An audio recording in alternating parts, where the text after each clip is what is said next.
On the surface, my life is no different than most people's. Pretty uneventful.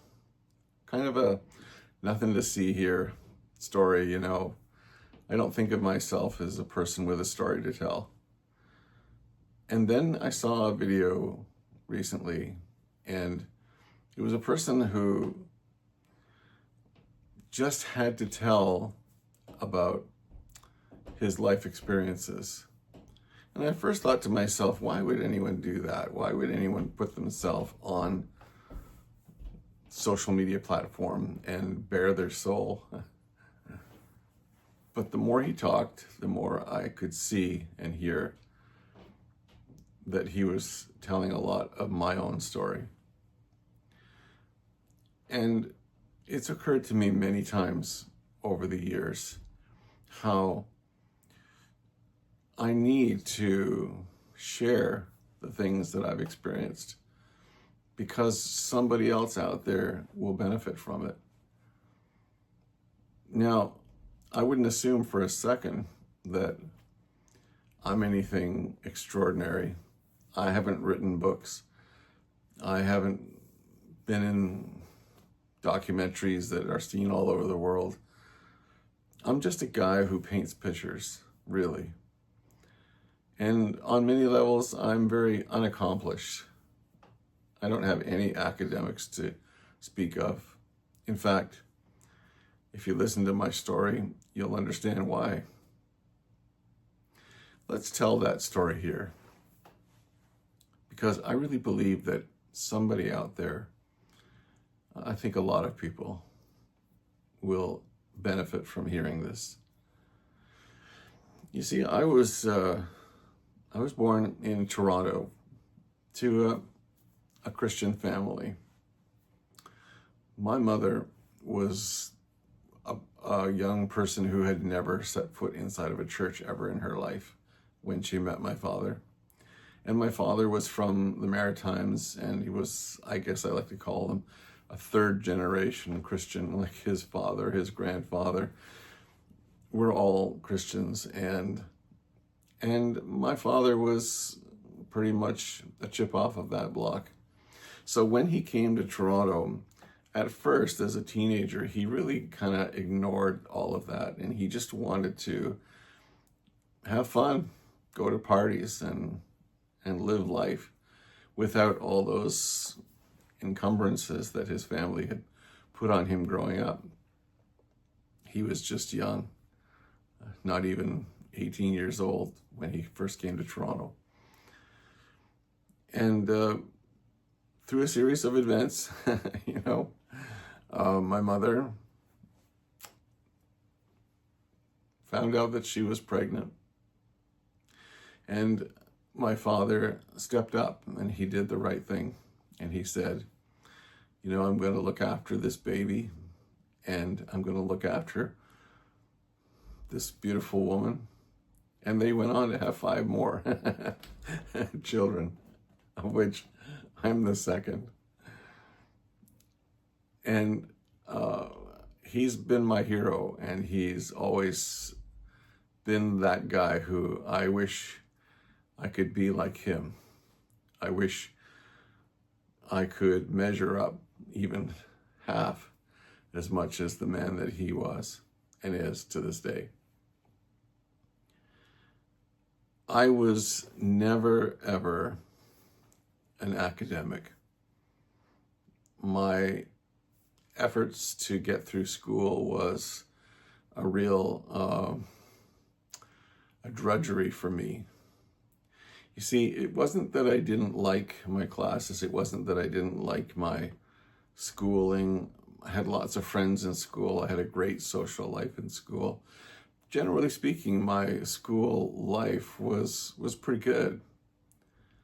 And yet, even though I would study hard, read, and do all the things that I was supposed to do, when I came to exam time, or even a test on my desk, a surprise test, my mind would just go blank, and everything would just vanish.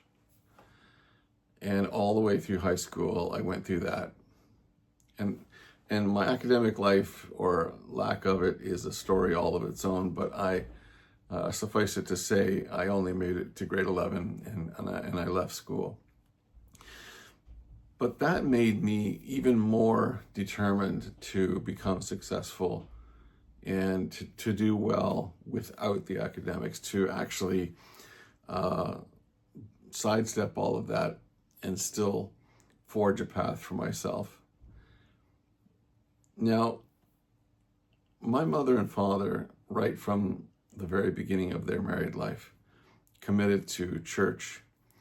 And even though my mother had no prior experience with church whatsoever, she committed to the Christian life with her new husband and to raise their family in the Christian way. And it was a personal commitment for both of them. And I really think that it shaped the rest of their lives and our lives, all six of us, in pretty profound ways. And as a person raised in the church, I experienced everything that normal Christian kids do, like Sunday school and youth services and youth outings on the weekends and tobogganing trips and all those sorts of things. And there was no trauma in my background that way. I had a wonderful, wonderful life surrounded by really great people. And this is not a story about childhood trauma or anything like that. But it is a story about seeing the world through those eyes. And it really kind of colored and shaped everything about me. And I'm proud of that to this very day. I have been for years, since I was 17 years old, committed to my Christian walk. And I believe it wholeheartedly. And I'm proud of that, and I will be forever. But the things that I experienced as a person growing up, struggling a little bit because of my lack of academic accomplishment, which meant that I had to work harder to make things work. All through high school, all of my friends were academics, and they all went on to university, and they all became somebody, something, Mr. something, doctor this, architect that, and entertainer successful, and yada yada.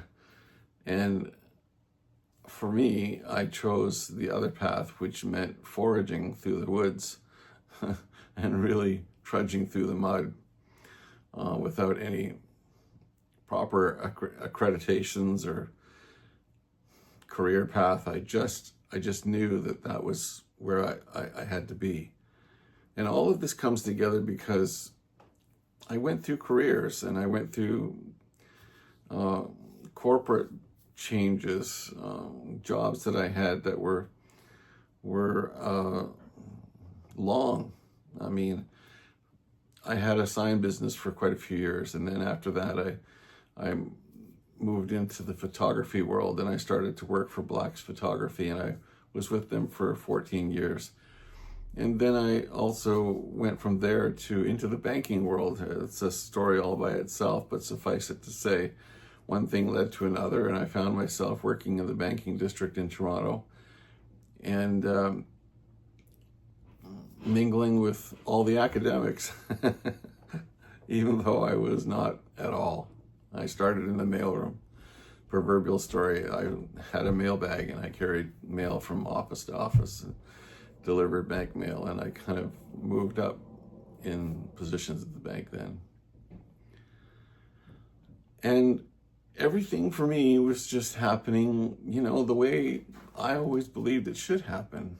You do A, B, and C, and D happens, it's just the logic of life. And I have come across many people through the years that are very successful, and their motto usually always comes down to the same thing. If you just do A, B, and C, you'll come to D. But here's where the story really changes for me, because through a whole series of events, I became this artist that I am, a full-time career artist. As of 2009, I left TD Bank and went into my own career as a full-time artist, and I realized a dream, and it's incredible, really. That's a whole story. In fact, that's even a book, maybe a book one day, of how that unfolded. And I felt fulfilled.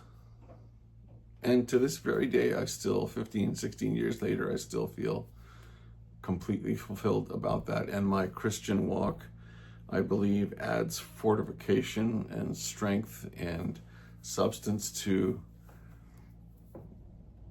who I am to this day. But, and there is a but here, because my view of the world has changed over the past 7 or 8 years. You see, I used to do some really silly things. I shudder to think about them now. But I was comfortable. You know, I was married then. We have 3 children. We lived in a beautiful house in a very desirable part of town.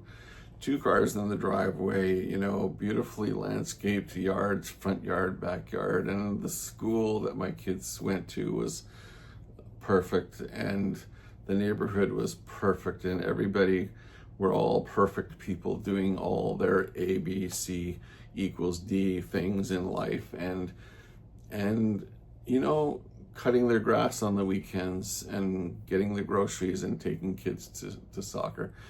It was that kind of a cookie cutter life, and I had every reason to feel content and satisfied.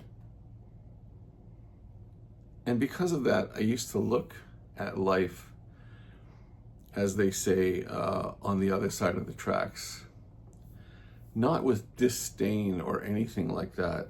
I grew up respectful, you know, to respect humanity and people wherever they come from, any walk of life. But I still had a real ignorance, a foolish, shameful ignorance now when I look back at it. Let me tell you what I mean. I remember once taking my kids in the family van to some kind of an event somewhere, and we had to pass through a part of town where there were a lot of homeless people and where there are a lot of government assisted housing. And I grew up not far from those kinds of communities, although I never experienced that myself. Again, my father and mother, you know, provided for us to live very comfortably. But here I am grown up now with my kids, living this idyllic, perfect life. And I took them through this neighborhood. I admit that I kind of did it on purpose, because I really wanted to point out to them how life is for some people. You can tell I'm just struggling even to get through this part of the story, because I feel so ashamed of the silliness of it, the ignorance of it. But there were lots of homeless people on the street, and there were addicts on the street. And I remember saying to my children, you know, this is so that you can always appreciate what you have, and that you can always remember that you have great things, and to feel good about your life, feel good about yourself. Oh boy, if I could go back and change that.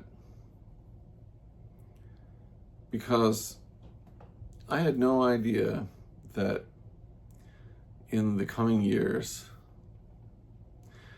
my marriage would come to an end, and my children were all older at the time and heading off to university and leaving home, and that my life would change radically from that point. When my marriage ended, and I want to say that also is a story all by itself, but I messed that up. I did that all by myself. I didn't need any help. I don't blame her, and I don't blame any other circumstances. I did that. And very soon after I did that, I found myself alone and isolated. And I, full of bravado and full of pride and full of A, B, and C equals D. Well, if you just follow those steps and do the right thing, you'll end up in a good place. So even under those circumstances, I did the best that I could to keep my life moving in a path, in a direction that would ultimately end up successful. And for the most part, it did. My art career just continued to blossom and take off, and paintings were selling all over the world. And my clientele were quite willing to part with large sums of money to acquire my art. And not just one or two or five or six. I didn't just have a couple of patrons. I had a lot of substantial collectors, hundreds of paintings. And because of it, my world was on the outside very successful looking and very prosperous, and doing everything right seemed to be paying off. But in my heart, I felt empty. I felt like something wasn't right. And I now know, looking back at it, that God was about to step in and show me some things that I could never have learned any other way. I could not have come to a place of understanding had I not gone through them myself.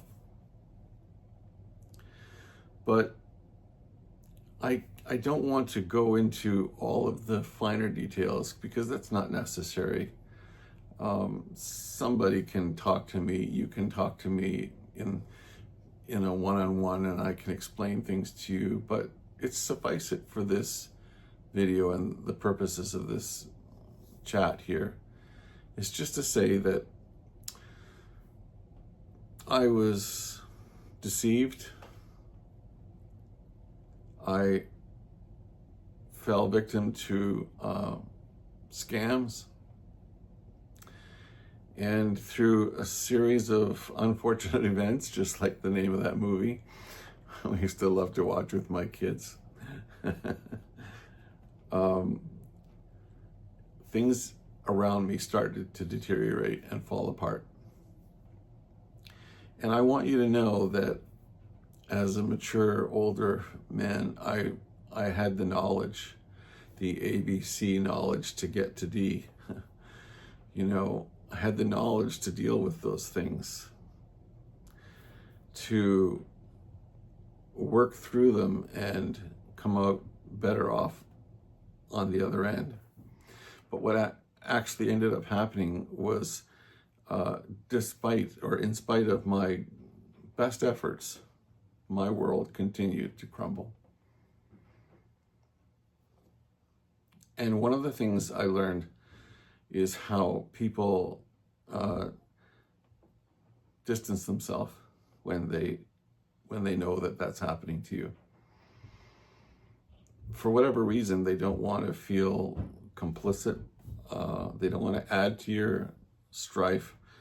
They don't want to. Maybe it's because people feel like they see themselves and they don't want to touch that fire, so they move away for whatever reasons. And I don't blame people. I don't fault them. I just know that that's human nature, and I used to do it.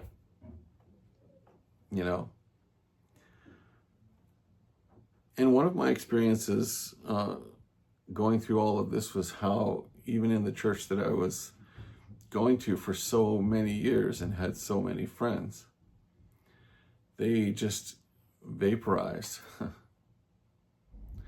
really completely disappeared.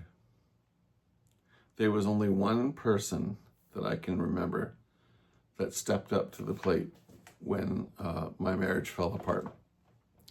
He was a person that I only interacted with from a distance every Sunday at church, and he's half my age. Him and his wife were young, and we didn't have anything connecting us, but we used to say hello every Sunday and goodbye like a lot of people. But he, on the day of separation, when I left my marital home, he was the one who helped me to find a place to live. And he and his wife helped me prepare the new apartment. And they continued to be there for me as if we had been best friends for 50 years. But that's good people. And through some of these struggles and difficulties, you find really good people in the world. And if you're watching this and you're that guy and his wife, you know who you are, and you know how much I love you and appreciate you and thank you for being that person in my life. But everyone else began to fade away. And everything else began to fade away through a series of scams, I guess you could say. I found myself victim, and through my own foolishness, I suppose, now looking back, but I was taken, and taken badly. And why does God allow this to happen? This is the question that's going on in my mind. I meant well. I worked hard. I did well. I did the ABC to get to D. And why is it that these things are happening to me? I think one of the most pivotal moments was the fact that in the town where I came to live, in my little tiny apartment, I now live just blocks away from those homeless people that I used to take my kids to see so that they would appreciate their good life better. And every time I leave my apartment, I have to pass through that area, and I see them out there. And now, because I live in this part of town, I shop at the grocery store there, and I go to the coffee shop right next to that block or those blocks. And I've come to know some of them. And I've come to know some of them personally and hear their stories. And you know what? They're not all crack addicts.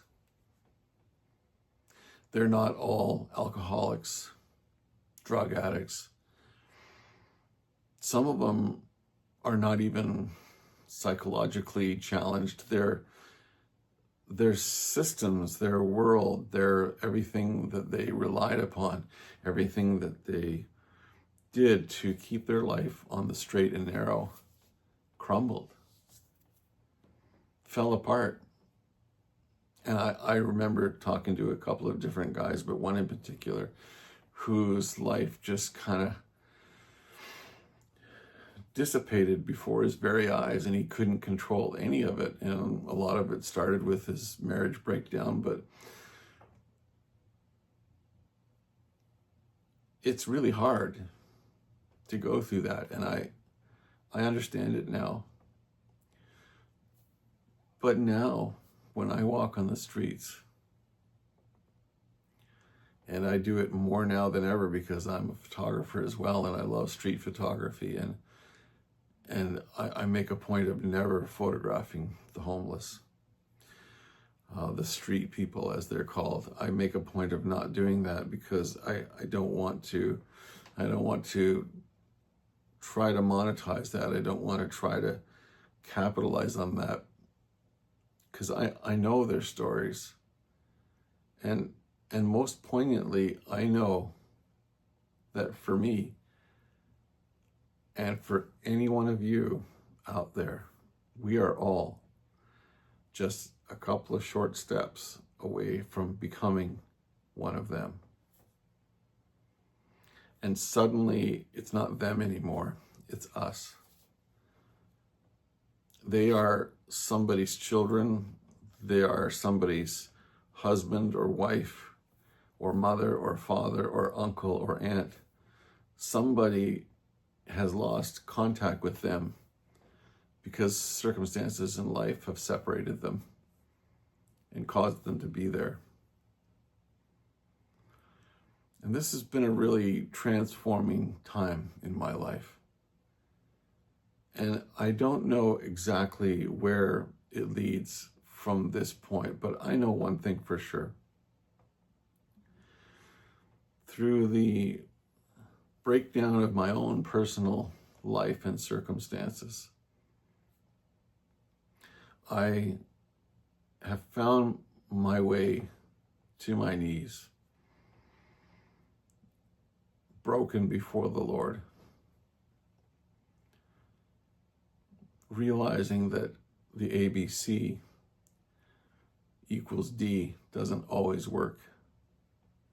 Times change, circumstances arise that you have no control over whatsoever. And it doesn't matter who you are. It doesn't matter how wealthy or successful or important you are. A simple bump against the back of your car can jolt your body and change the way your spine works. And suddenly, nothing below your shoulders functions anymore. You can lose your job due to economic corporate changes and find yourself unequipped to move on because you're too old now. Other companies have evolved and changed their technologies or their corporate methods or whatever, and you're not what they're looking for. And now suddenly you're on your own, and you can find yourself starting to see your whole structure vanishing before your eyes. You can have psychological issues which cause you to struggle with functioning in the real world, as I like to say. I don't believe that that's something that I've ever dealt with personally. My experience has been different, more economic than anything. But still, it all comes down to the same thing. We're all just a couple of short steps away from becoming one of them on the street. And even if we're not that person on the street, we are struggling in our homes. We are struggling in our world because the world is changing. Things are tightening up. There's a lot of crazy going on in the world. But my path has brought me to a place where I have come to my knees and asked God to forgive me and have mercy on me and give me a new purpose in my life. And painting is my life, and now it seems photography is becoming more a part of it as well, and I love both of those things. I will always love those things.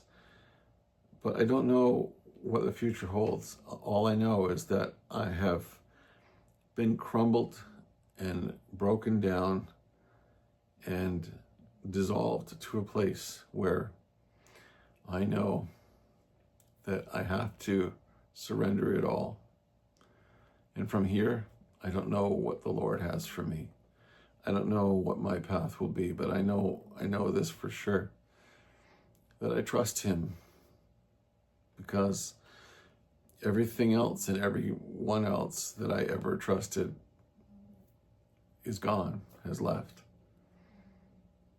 And I know that in my heart, I feel his presence is still there. And he hasn't forgotten me. And he hasn't given up on me. And that hope is very powerful. When you find yourself on your knees, it's a humbling experience at first.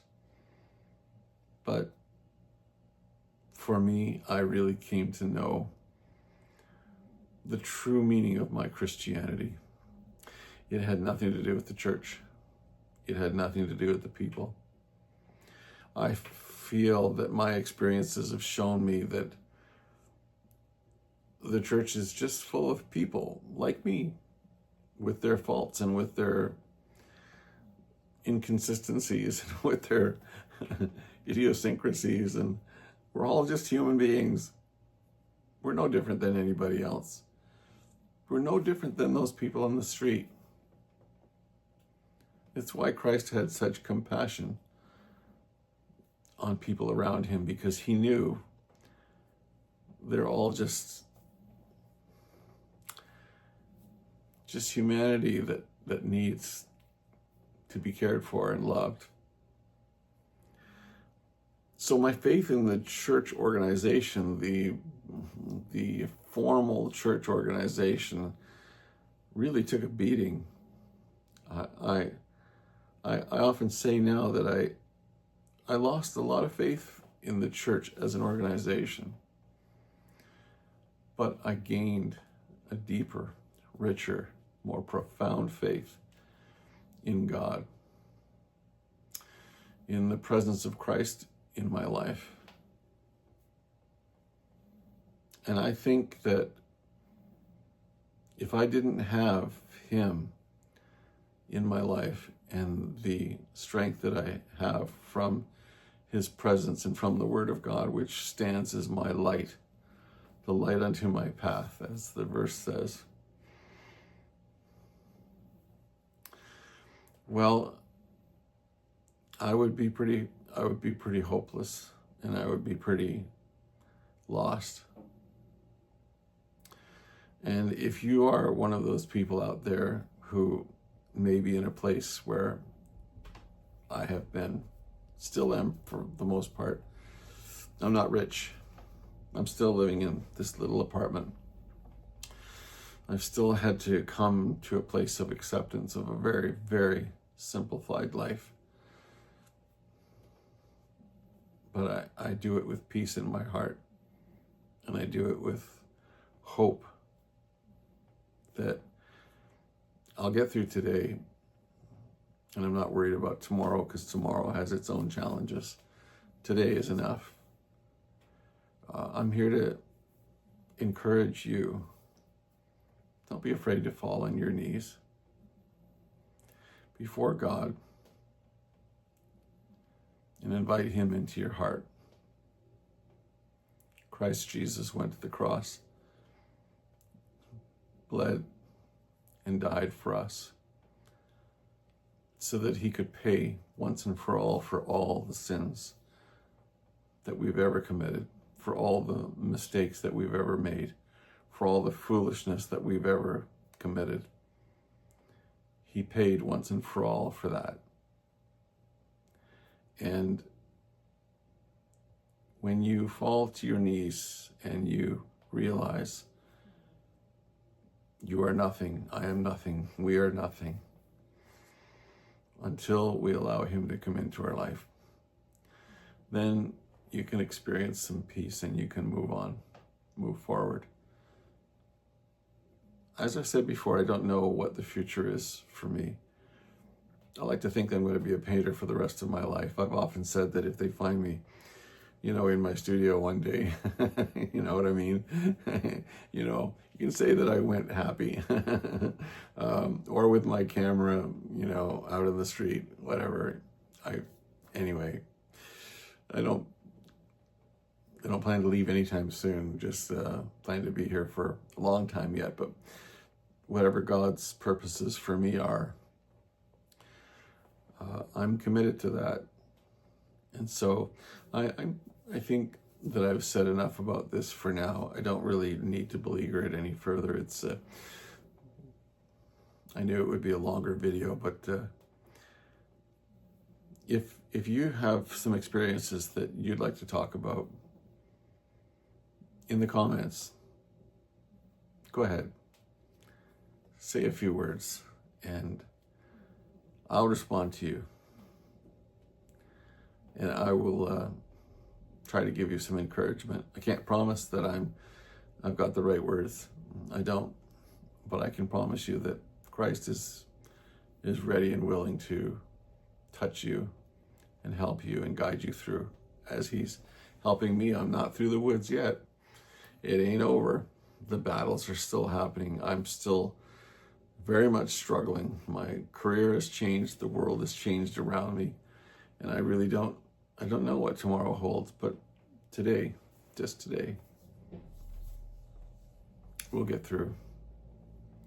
And I encourage you that you'll get through too. So that is my story in a 35-minute nutshell. There's so much details, of course, but maybe there'll be a book one day. Maybe there'll be I don't know, another video, but thanks for watching, and I hope that somehow this message resonates with somebody out there. And if it does, you tell somebody so that they can benefit. Maybe someone you know needs to hear this message as well. And for now, I'm going to go and make my cup of tea, as I do every day around this time. And going to go over to my easel over there and work on another painting. And I'll post it. And I wish you all the best. Thanks for listening to my story. We'll catch up for another video at another time. Take care, everybody.